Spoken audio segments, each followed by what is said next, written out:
Welcome back to Psychedelic Therapy Frontiers, the podcast devoted to exploring the frontiers of psychedelic medicine and what it takes to cultivate a healthy mind, body, and spirit. I'm Dr. Steve Thayer, and today my co-host, Dr. Reid Robison, and I discuss the paradox of control and surrender in psychedelic-assisted psychotherapy and in life. This is a juicy one, folks, and we hope you get a lot out of the episodes. If you'd like to support us, you can do that by leaving a review or a rating in places like Apple Podcasts and Spotify. If you're listening on YouTube, you can like the video, subscribe to the Numinus YouTube channel, and share the episode with a friend. If you'd like to contact us, you can email us at ptfpodcast@numinus.com. That's Numinus.com. Thanks for listening. Hi, Steve. Hey, Reid. How you doing? So good. Yeah. So good. It's snowing behind you. Oh, good. Also to my left. Snowing all around. I like the winter. I like a lot of things about the winter. I like skiing on the snow, but it's been a little dreary here in Utah lately. Yep. It's amazing the impact it has on average on people's mood, and for some people more than others, for sure. Absolutely. But it's also kind of a magical time of year, right? Yeah. To wake up with a blanket of snow everywhere is kind of cool. I was not a big fan of my 1.5 hour commute the other day, though. I'll weave this into our topic today. Surrender to the traffic jam. To the traffic jam. Which, that's our topic. You want to hear a poem? Do I? About our topic? I love poetry. Because our topic is control versus surrender, and how it relates to life and psychedelic therapy. Something like that. But here's a poem. When we open the door to the unknown, we step into the depths of our soul. We will learn to confront what we fear and embrace a path that is whole. Sometimes we must surrender to stay in the flow of the ever-changing tides. A journey of control and release is no longer a struggle to hide. As we venture into the void, we can learn to let go and be free. Psychedelic therapy will help us to see what was and will be. We must explore all the possibilities and accept what we cannot control. In the depths of our heart, we will find what surrender will bring to our soul. For the freedom that comes with letting go will help us to see what is true and embrace the path of surrender where the greatest gifts lie in view. Wow. Guess who wrote it? Oh, tell me. A robot with no name. AI, basically. I just fed in, here's the prompt. Write a poem about control versus surrender in psychedelic therapy to the chat bot. Boom. It gave me that this morning. This terrifies me a little bit that we're at a place now in our world where you can ask an AI chatbot a few questions and it can write a poem that was actually thought-provoking and deep and rhymed. Are you saying you have a fear of epic robot poetry? I mean, not of the poetry itself, but the implications of what epic robots can do. We were sharing some text messages before about this, and there was somebody this chat GPT and these other sort of AI chatbots was like, hey, I want you to be my therapist in the style of cognitive behavioral therapy, and I'm feeling anxious and I want you to help me with anxiety. Go. And it was like, hi there, so-and-so. Tell me how you're feeling today. And it was actually like, the guy in his tweet was like, it actually helped. So I'm like, uh-oh, are we going to be replaced by AI therapists? I've written more poems today than in any other day of my whole life, or week for that matter, just by feeding the robot some ideas. So there might be a point in which we need to surrender our attachment to control to our AI overlords. I always think of that Simpsons episode with like the newscaster, and he's freaking out about aliens or whatever. And he's like, I, for one, welcome our new alien overlords or something like that. Yeah. So we'll see. We'll see what the future holds. I surrender. Yeah. What do you think about surrender? It makes me think of the Serenity Prayer. So not written by an AI that I know of. God grant me the serenity to accept the things I cannot change, courage to change the things I can, and wisdom to know the difference. I didn't know who first penned the Serenity Prayer. It's often used in like Alcoholics Anonymous, a guy named Reinhold Niebuhr. When was it written? Like 1940-ish, 1950. But cool. in looking at the Wikipedia page, one of his students or something actually penned a version of this, quote, Serenity Prayer in the 30s.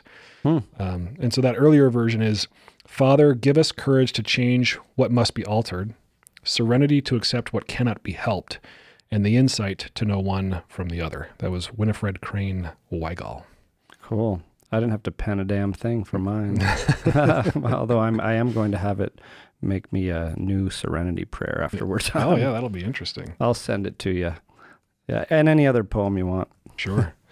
Yeah, but I love this notion of acceptance, right? Accepting and delineating between the things that are within our control or is worthy of our efforts to control versus the things that are out of our control or might not be worthy of our efforts to control, and then the wisdom or the understanding to see the difference. That's a delicate dance.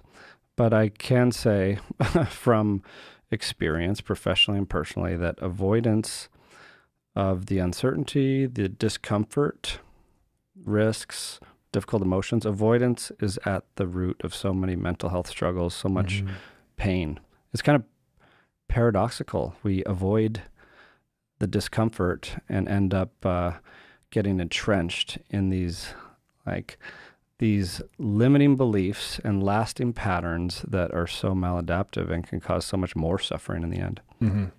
It is paradoxical, isn't it? I was thinking about my own attachments to control. I like being in control. It makes me feel safe. It puts me at ease, makes me feel powerful and confident. So I try not to blame myself for really having an attachment to control. But on the other hand, control is an illusion, and my attachment to which doesn't always serve me, like you're talking about. Yeah, you cannot control it all. Mm-hmm. I've quoted this before on here, but there was a French philosopher back in like the 1600s, Blaise Pascal, who wrote that all of humanity's difficulties stem from our inability to sit still in a room alone. And it was written in French. I actually went since the first time we talked about it, and looked up the original French, because I spent some time growing up in Canada and then in France, and know that translations can be done in a lot of ways. But it really was landing on this inability to sit calm and still with contentment, pretty much. Yeah, and so when I'm thinking of my own meditation practice and what makes it a struggle, and it's usually that, right? It's usually, I want to think about a certain thing, or I want to change something about this moment that I'm in right now. I'm physically uncomfortable, or I'm restless, and so, and we can dovetail this into the psychedelic work too. But when I am in distress while trying to do a mindfulness type meditation, it's often because I think I'm trying to exert some kind of control. And the solution, if we can call it that, is to sort of take a step back, put yourself in the seat of the observer, and allow for everything that shows up without attachment. Yeah, the attachment, aversion, and attempts to over control in a psychedelic session and in pretty much any moment in life pull us from the moment, right? And meditation practice doesn't mean you're automatically going to learn to release control. Sometimes someone's meditation practice might be strengthening our attempts to control, like quiet the damn mind, when really, if you're sitting in a ceremony or wherever for that matter, and someone's like throwing up beside you or coughing or just being loud and distracting you, and you start to get frustrated, and it's really the surrender doesn't give you the magical powers to make them stop doing that, and you also don't want it to give you the powers to squash your frustration. It's more about allowing what is to be, like your frustration with it, to rise and fall and move along, so you can be present for the ride. Right. I like that word allow, because we're talking about the control versus surrender. And surrender for a lot of people, and some of my own parts, is triggering, right? Like I don't want to surrender. I want to be in control. But I like the concept of allow, because like the way you're describing with meditation or in ceremony, it makes me think of a friend of mine who went to a meditation retreat, silent retreat, but it wasn't solo silence. It was like silence in a group. And there was a guy sniffing. And so he's thinking, this is annoying. He's distracting me. Why would this guy even come to this retreat with sniffles? This is annoying. And so, like you said, the task there isn't to stop caring about the sniffling or to exert some kind of magical power and make that guy's rhinorrhea stop, but it's to allow the sound, but also to allow your own annoyance at the sound, not even be attached to your annoyance itself. All things are permitted here. I'm noticing that I'm annoyed by this sound. Interesting. And you can even let that slip away. Yeah. Yeah, I like that. And it also doesn't mean that if you're in a ceremony and you drink some ayahuasca or whatever it is, and then you find yourself cold, which can happen. It doesn't mean you have to surrender into being cold. Part of that surrender could be like noticing, allowing, welcoming it all, and getting up and asking for a blanket and putting a blanket on. And all part of this surrender to the flow practice. That's that nuance that I think has been difficult for me to figure out. So, to surrender in that moment, you're saying it doesn't necessarily mean be cold. Maybe that's the sort of wisdom to know the difference. I'm noticing that I'm cold, and it's okay to exert some control here in this moment and get a blanket. So where at what point would that be an unhealthy effort at controlling your environment or your physical state? Yeah, this is the dance of the universe, the duality of like disorder and order, and the fact that we have an ego, and having a little bit of ego is necessary to move through the world. But just like our over-control mechanisms, our ego, which you could look at as one of them, can run amok, or they can go wild. They can get over-controlling because we are wired to detect threat, like keep ourselves safe. We have these protective mechanisms that can go wild under certain circumstances and get overactive. Yeah, so maybe it's those circumstances where it's overactive, where it's prompting us to try to stop things that, like we were saying earlier, the effort at stopping them makes things worse than the presence of the thing itself. I'm thinking about I mentioned the traffic earlier. Yeah. When I'm stuck in traffic, I can be really angry. And I noticed that, like my frustration. Oh, this is dumb. Why is this happening? I don't want to be in traffic. And if I let that roll, I'm really experiencing some displeasure, but also it's really, really unpleasant, right? So what would be exerting control in that moment? Would it be like, I don't know, or resisting what is? It would be being super, super angry. Or I could just say, there's nothing I can do about this. I can't magically make the traffic go away. I'm noticing that I'm feeling angry. What would happen if I just sort of accepted and allowed myself to be in traffic? And then I'm less angry. I'm less frustrated. Yeah, acceptance is another good word. Or there's a book called Radical Acceptance. It's on the shelf over there, in fact. Tara Brach? Yeah, I love her writing. It's a good one. It's a good one. We may even put it in the show notes. Yeah, maybe, if I feel inspired. Yeah, maybe. But and then there's acceptance and commitment therapy, which maybe the commitment part is part of that wisdom, the inspired action, the little part of the control that we need. So in your example of sitting in traffic, sometimes it might mean that you don't even take the drive if it's a 17-hour drive through the worst blizzard ever. But if you never take the drive because you always have fear of the possibility of a traffic jam, then that's where over-control limits your life experience drastically. Exactly. Yeah. I think about the comfort zone, right? With acceptance and commitment therapy, a lot of it's about when you choose to behave, when you choose to exert your will on the world in your life, it's values based, right? It's that those decisions and those behaviors are based on your core values. So if you find that your life is shrinking because the boundaries of your comfort zone are very, very small and constricted, it might be because you are acting on this value of I don't want to feel uncomfortable. But it's on the other side of discomfort that we find a lot of the things that make our life rich and dynamic and awesome and purposeful. But the ticket price is being uncomfortable. So if the value is, I don't want to feel discomfort ever, then you're going to be exerting control, some of which is just like, I'm going to suppress my emotions. I don't want to do anything hard.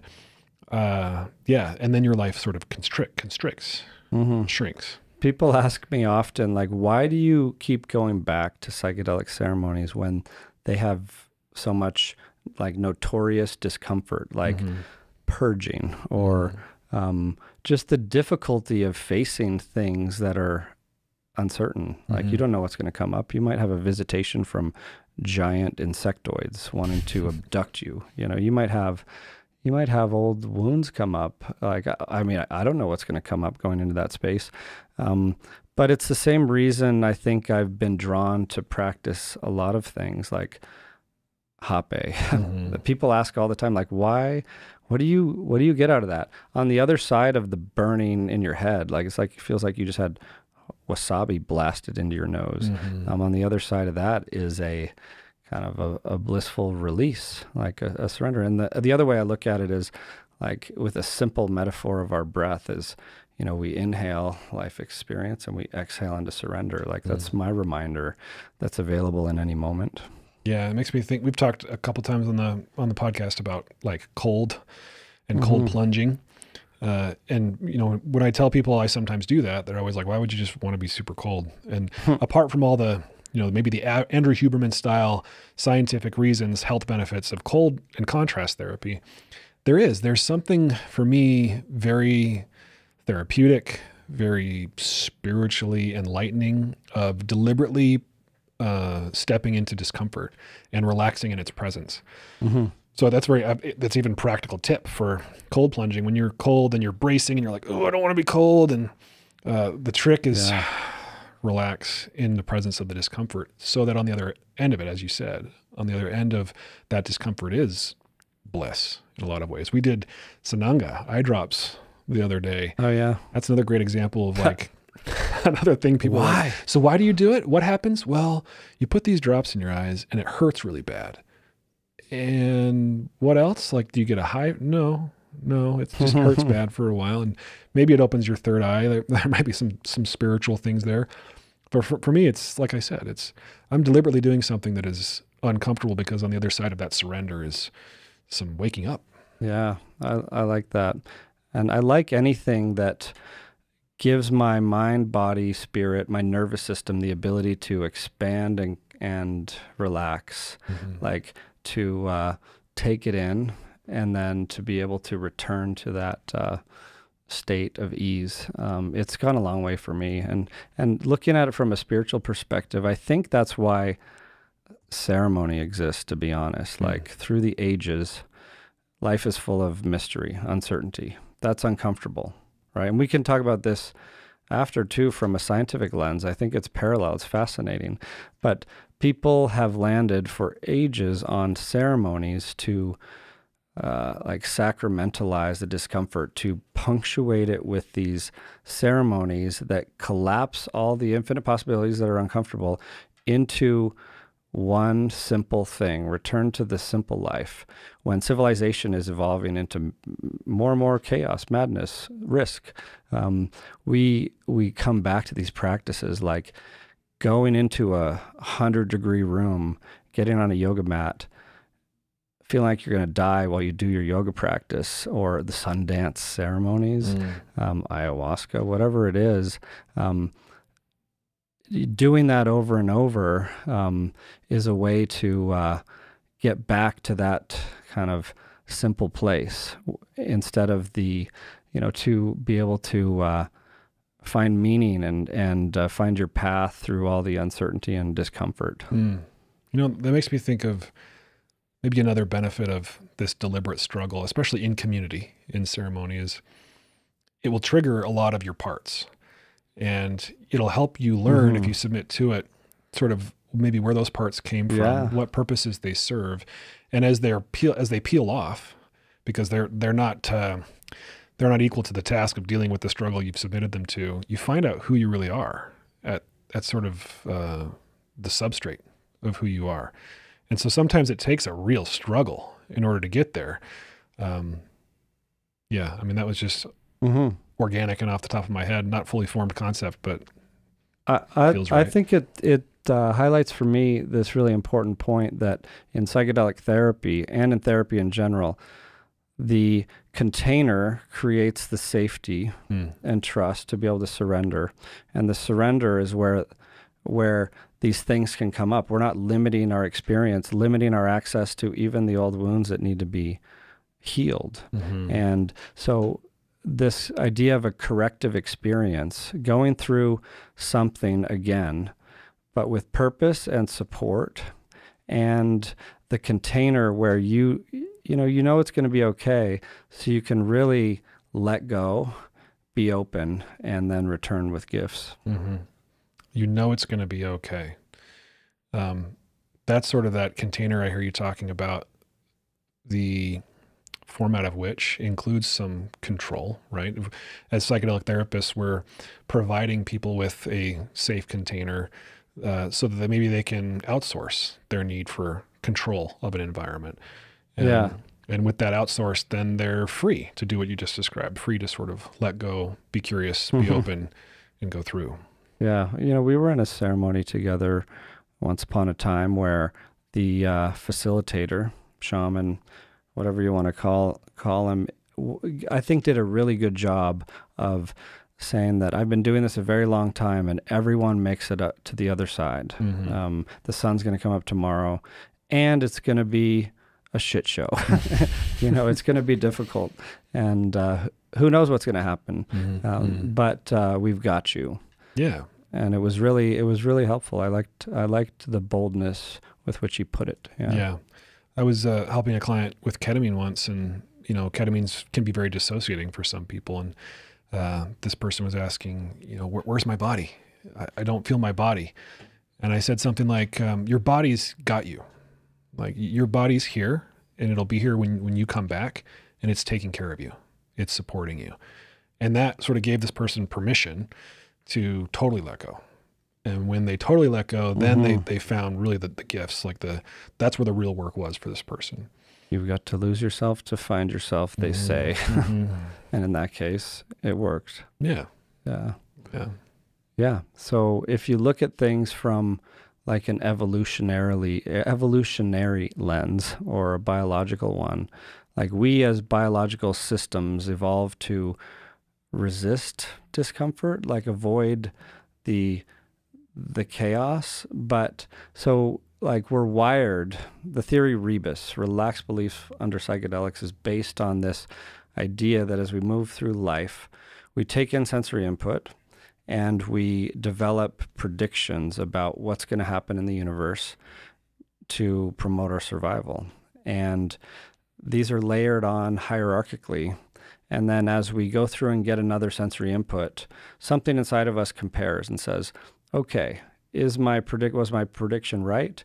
If not, I have two choices. Like if it was right, then keep it, strengthen it. If it wasn't right, if it doesn't match, ideally the system updates the prior belief with better information. Sometimes when you're in like a chronic, deeply ingrained struggle, those prior beliefs get so strong.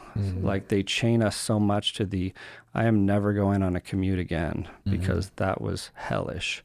And so then when psychedelics come along, they like shake up or break those chains. It's plasticity. They heat up these systems so we can bend them, shape them. And as it cools, as the neuroplasticity window ends, as the integration proceeds, that cools into this new model of the universe that is more adaptive according to our intentions, if we have good intentions around it. Right. Yeah. And that heating up process is generally really, really uncomfortable for these systems that were in place as far as they're concerned to keep us safe, right, from this evolutionary perspective. So that, nature wired us well for survival, but not necessarily for comfort or happiness. So it can be really, really unnerving. And it is, back to surrender, important for that process to run its course to allow it. And we see it. We see people resist that process even in the psychedelic medicine experience and psychedelic therapy experience.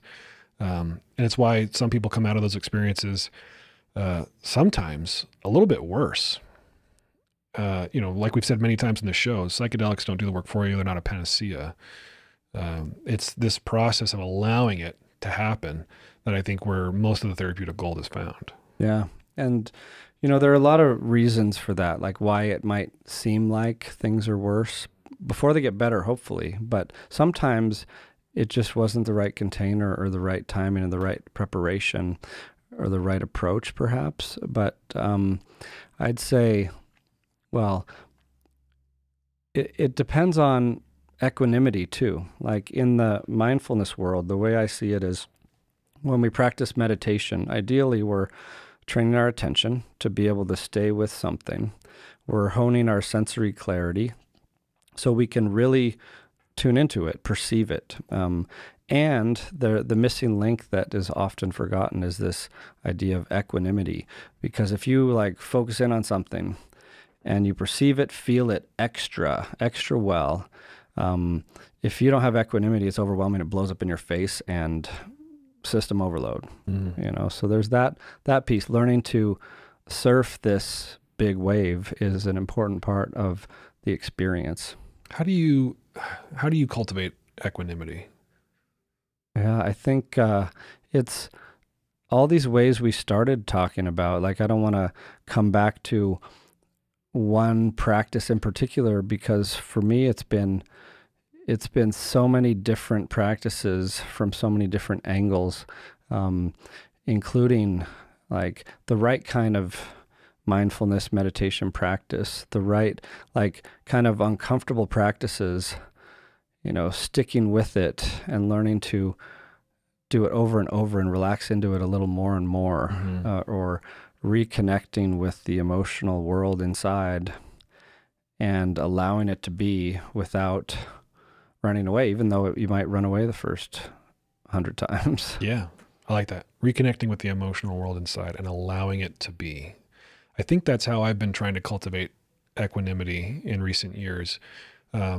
Because, surrender is not passive. It's not resigning your weakness, resigning to the fact that you're weak and incapable. Instead, I think it's in the case of emotions, right? It's accepting the emotion that shows up, that it is okay. We're very we're an emotionally repressed society here in the West. And there's stigma around, for instance, stereotypically for people to cry in public, especially men. For me, it's been, I'm feeling angry right now. It's actually okay that I feel anger. I might not want to act from my anger in this moment. There's a calculus I need to do, and it should be, calling back to ACT, values-based. That's the equanimity piece too, right. The space between the stimulus and response. Yeah, people often quote Viktor Frankl on that, right? There's this little black box between stimulus and response, and equanimity in all of our self-reflective work is to expand the duration of that space, that black box, so that we can act with intention. But really, this piece I want to underline here is allowing and accepting the emotion itself. Yeah. I'm glad you brought it up, because I think it's another key category. We could look at all facets of life and ask how control and surrender play a role. But in our emotions, especially in mental health, I think it's so important, because it might be because of culture. It might be because of, difficult past circumstances and therefore emotional experiences without the resources to deal with them, process them. But we get so disconnected, yet emotions exist to give us information about how to navigate life in a good way. So in a psychedelic ceremony, fear comes up. That's okay. We have fear for a reason. It's protective. Like, you don't want to not have any fear. Like, fear warns us. It helps us like stay far enough from the edge of that cliff, so we don't just like stumble right over it. Right. Same could be said of anger. Right. We talked about it on the show before. Protects us. Yeah. It helps us assert ourselves, to set good boundaries. Yeah. And so I know we're on a bit of an emotional tangent, but I think it's an important one. And we've talked about this before, but emotions have a bodily felt sense with them. They have an action tendency. So like sadness might feel a certain way for you, for me, like a heaviness in a certain part of my body. And it's got a vector to it. Like sadness usually means someone needs comfort. But if you've disconnected from the sadness, you don't know how to feel it in your body, and if you've layered on some secondary emotions, which happens, and we might have felt as a kid that it's not okay to cry or be sad, and we instead throw something else on top, like anger or playing it cool, then we're not listening to the wise innate signals inside of us that tell us we need a hug, or we need comfort, or we need to shed some tears. And there are lasting consequences from that. Yeah. So what I hear you saying, Reid, is if we can surrender to or allow the emotion, the primary emotion that's there, then there's a lot of good data there on what we actually need. But it does take that moment of acceptance, allowing surrender to connect to it first. And these other secondary emotions or conditioning or suppression, repression, it obscures these important lessons. And we're speaking about this fairly cerebrally, academically even. I know in real practice, this is really, really hard. Oh, yeah. We'd have people listening being like, yeah, sure. Talk about how easy it is to feel your feelings. It's not easy. They can be very, very intense. Yeah. And, there are some people that oversimplify, like there's, I forget what woman wrote a book on emotions and saying they, like, technically speaking, like from a neuroscientific lens, most emotions can rise and fall in 90 seconds or something like that. And while it's an important point to know that emotions rise and fall, and you do need to feel them fully to their completion to get to the other side of that, and there is a lot of wisdom there, sometimes it's not 90 seconds, and sometimes like that anger is big, or that grief feels like it's not going to end. Right. Especially if it's connected to a circumstance that isn't changing. Right. If you have anger in response to a life circumstance that, again, you don't have control over, you keep pinging off that circumstance and the anger stays alive, which again is why it's really, really important, back to the serenity prayer, to relinquish your attachment to control over things that are not within your control, so that those emotions can ebb and flow, and they might come back.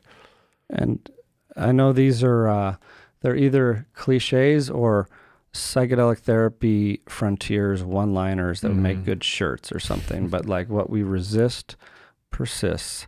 And it's true. Like, if we fight, the idea that I'm scared because a demon just came to me in front of this, during this psychedelic ceremony, and we try to deny what's happening, it's just going to amplify and prolong that stuck suffering place until we accept what is in that equanimous place of like, oh, why is this here?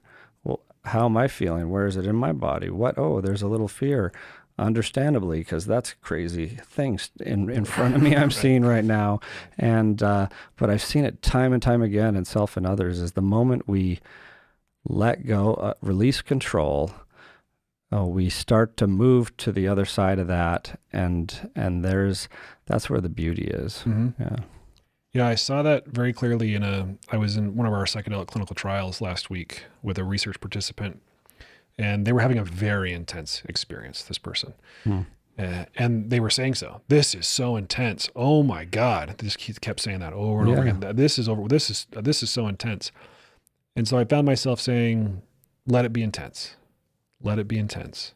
Let it be intense. Again, this person had a high enough dose of the medicine, it appeared, that they were kind of forgetting anything that was told to them every 10, 15 seconds. But they needed continual reminder. And after those prompts, this person did sort of relax into the experience, and then it would pop back up, this pendulation, being in and outside of their window of tolerance. But really, really important to coach clients who are participating in psychedelic assisted work, to allow for what is, I think, along the same lines of what you're talking about with like the demon.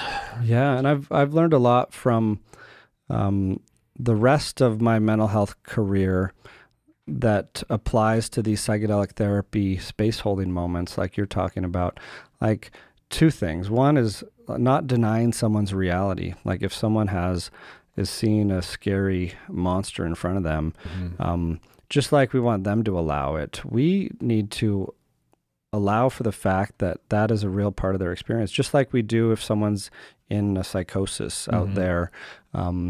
It's not very helpful to try and convince them that that isn't real. There are other ways, and those other ways, using another example, like working with people with severe depression for many years, when someone has like a depression full of hopelessness, despair, sometimes they feel, one, they're alone in it. No one knows how they feel. Two, it'll never end. And as the support for that, besides holding space, a grounded, compassionate presence, if we can instill a little bit of understanding, like they're not alone in it. It's not, get in there with them, and they think it's never, ever going to end.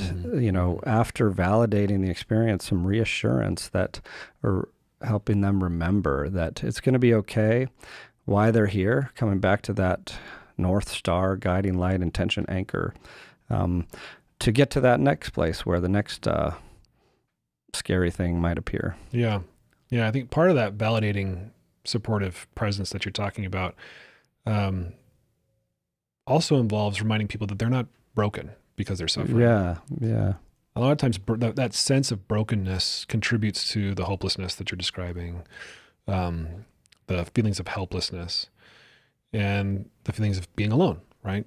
A lot of what happens to us when we feel depressed is, I'm so broken, nobody can understand, nobody's like me, I'm uniquely terrible. And so validating somebody in the way that you're describing can also help with that. Like, yeah, you're suffering. There's some things going on that are less than ideal, even really, really terrible. But it doesn't mean that you're broken and beyond help or beyond improvement. Yeah, I can understand why you'd feel that way because. And as the foundation for getting in there with someone. So they can really do those steps we're talking about. Let the fear be. Let themselves be with it without trying to change it. These are like mindfulness definitions. And then see its validity, see its purpose, see the meaning. Yeah. So I'm thinking of other things that make it difficult for us to relinquish control or surrender beyond what we've talked about.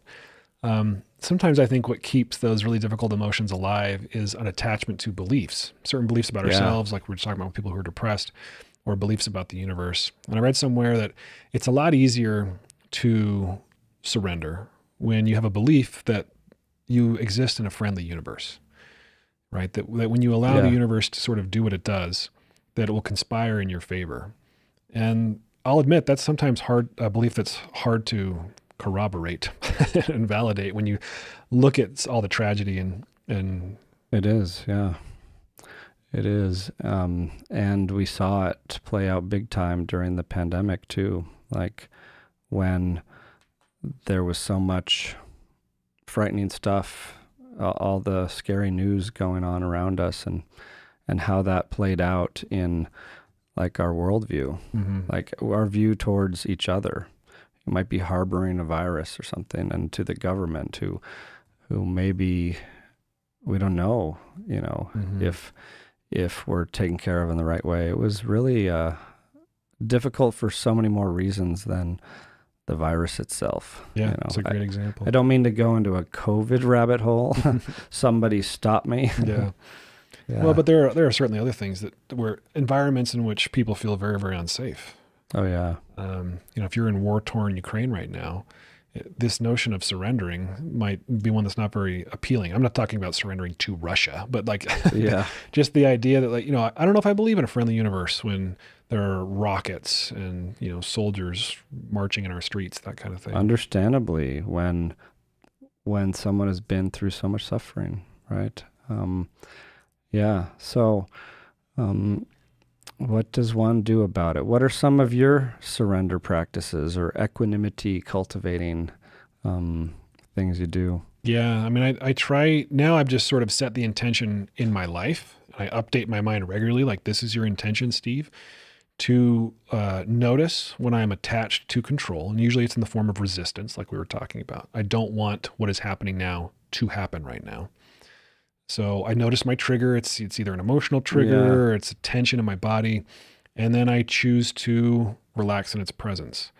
And so I have some deliberate practices. We mentioned cold, for example. I've talked about it too much on the podcast at this point, but also in body work, in massage. If I'm getting a deep tissue massage and the massage therapist is hitting a spot that really, really hurts, that's also a good sign that that's the right spot. And to tense up in the presence of that pressure is not going to serve me unless that's been what I've been instructed to do for some esoteric knowledge about body work that I'm not aware of. But so relaxing in the presence of that pain. I took my kids to get their flu shots the other day, and the person says, relax, because one son's freaking out and tensing the shoulder. If you relax, this is actually going to hurt less.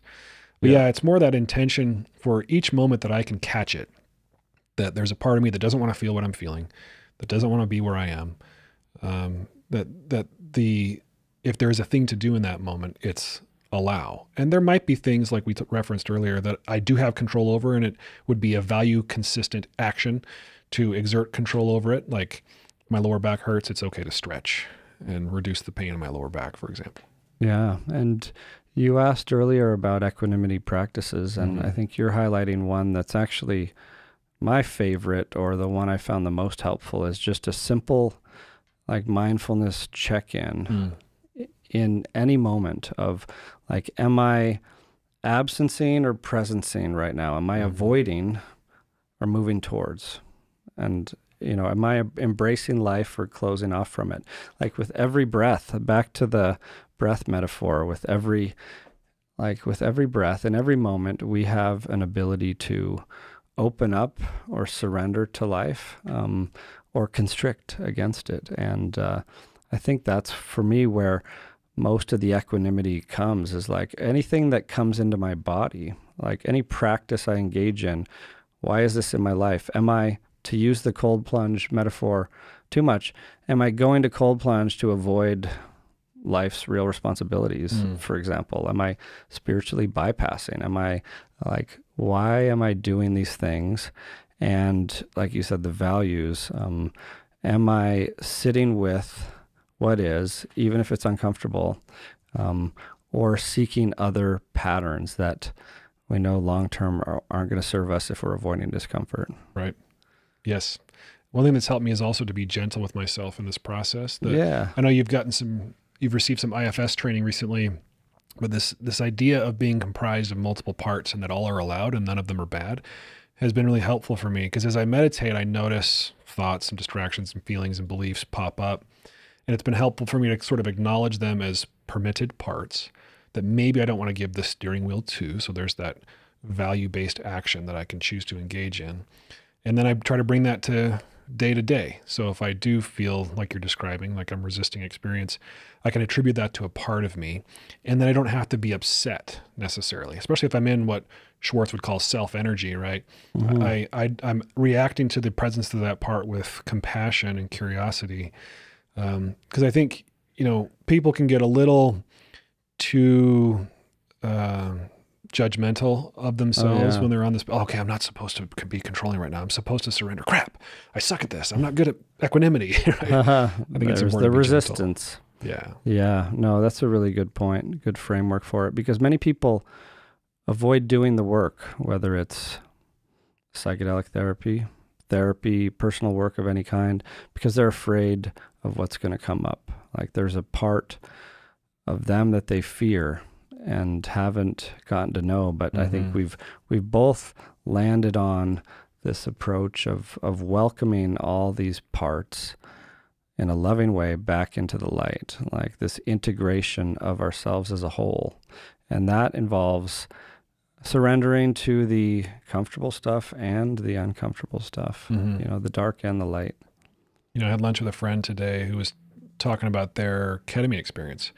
They've had some ketamine treatment, and they talked about this after, that after ketamine, they were experiencing this improved mood, and it felt like a new baseline for them. And then for them, it wore off after a while, and they felt like they were back at their old baseline. And they asked, in your work with psychedelics, either with your clients or yourself, does your baseline change? Or do you find that you just sort of just go back to this baseline? And it's a great question. And I was reflecting on it, and yeah, my baseline has changed. Certainly when I compare to how I was when I was a little kid or a teenager, or even a young adult, even a young psychologist, I feel like that this work of control versus surrender, cultivating equanimity, has literally changed where I hit when life gets really, really stressful. Like I don't hit at screw this, I hate myself, I hate the world. I hit somewhere quite higher than that. And I think it's come from this constant, it feels constant work with allowing all the parts are okay. It's okay for me to feel what I'm feeling. Don't try to exert control over what I can't. This stuff we're talking about today. Yeah, I think that's a really good practical point too. And I've certainly seen it play out in me too. Both what you're saying of through the practices, we expand our kind of our window, our ability to flow with it. And we also, have a little, elevated landing pad each time, and we don't go back to the same depths of stuck suffering that we might have over time. You might not see it in real time, but it's important to still be gentle along the way, because I know I still have moments where, when the right kind of button is pushed and I just want to close off to all of life. And, it takes, you don't just return to that instantaneously. At least I don't. It might take, several moments, whatever that means, to, come back to return to that place of equanimity and the observer seat. Mm-hmm. Yeah. So I have another thought about control versus surrender in psychedelic space. So psychedelic therapy or ceremony. I've heard some people say that as they have accumulated a lot of experience with a particular medicine or with just that psychedelic space, regardless of the medicine, that, they get to know the territory a bit. You never completely know. Each experience is unique. Don't get too much confidence going into a psychedelic experience. But as they get to know the territory, then they can start to steer the ship a bit. Yeah. Knowing that, we still want to let go, be open, be curious, surrender, that kind of thing. But now they have a little bit more familiarity, so they can say, oh, I think I kind of want to go this way. And maybe I'll go that way by a deliberate focus, or I can change my posture. I can change what I'm doing with my breath. I can change the music. I can change the setting. These little levers that we can pull that you can sort of orchestrate the trip. I don't want to give the impression that you can get complete control over the trip, of course, but you find tools, not rules. There you go. Yeah. You're full of shirts today. We can full of shirts. Full of slogans that could go on shirts. Tools, not rules. On sale soon. Yeah. I like that. So. I like that though. That you can use some of these tools to help orchestrate, like I said, or shape the experience. That's what a lot of our preparation is, right? When we set an intention, it's a loosely held hope, like we've described. Yeah, I like it. It's an effort to sort of direct the experience and get something that we want out of it, but loosely held. Yeah, because in the work we're talking about, when you ingest a psychedelic medicine, there's no turning back, right? Mm-hmm. It might be a brief one, like ketamine or a DMT in some forms, or it might be like our LSD study, very long dosing sessions, and you're along for the ride. And that's, I think, the beauty of it, why there's so much benefit coming, because, you can try to resist, but you're not turning it off. Mm-mm. And it will end, but there's so much time in there to face that resistance. That is according to Blaise Pascal, the root of all suffering is our inability to sit with some of the discomfort. Mm-hmm. Yeah, well said. Anything else on your mind, or any other AI wisdom you could share with us? Wisdom from the AI overlords? I'll bring some AI wisdom or poetry next time as well, perhaps. Mm-hmm. Well, thank you, Reid, for this lovely conversation about control and surrender. Same. Till next time. Until next time. Psychedelic Therapy Frontiers is brought to you by Numinus, a mental wellness company committed to tackling the global mental health crisis by delivering best-in-class psychedelic-assisted therapies, contributing to the body of primary and clinical psychedelic research, and fostering healing through community connection and social responsibility. You can learn more about Numinus at numinus.com. That's Numinus.com. If you enjoyed the show today and you want to support us, here's how you do it. Rate and review the show on platforms like Apple Podcasts and Spotify. Subscribe to the Numinus YouTube channel, like the videos, and share it. Share the show or clips of the show with someone that you think will enjoy it. The content of this podcast does not constitute medical advice or mental health treatment. Consult with a medical or mental health professional if you believe you are in need of mental health treatment.